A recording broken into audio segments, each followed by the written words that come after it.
सोलापुरातील कला केंद्रावर पोलिसांनी टाकलेल्या धाडीत मानवी तस्करी व अनैतिक व्यापाराचं मोठं रॅकेट उघडकीस आलं आहे.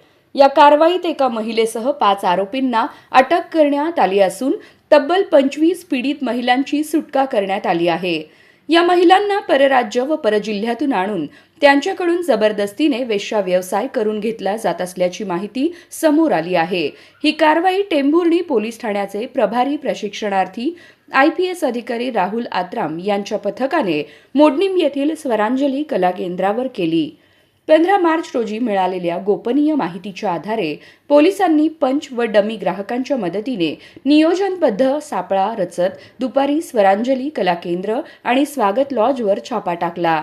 या कारवाईत कला केंद्राचे मालक जगन्नाथ तुकाराम घाडगे, चालक विशाल लता पवार, मॅनेजर बाळासाहेब गोविंद गिड्डे, पार्टी मालकीण छाया सुरवसे, रिक्षाचालक नितीन चांगदेव चव्हाण आणि लॉज मॅनेजर सिद्धांत सुखदेव गायकवाड यांच्यावर गुन्हा दाखल करण्यात आला आहे.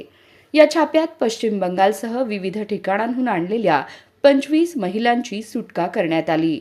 न्यायालयाच्या आदेशानुसार या महिलांना सोलापूर येथील महिला सुधारगृहात पाठविण्याची प्रक्रिया सुरू आहे.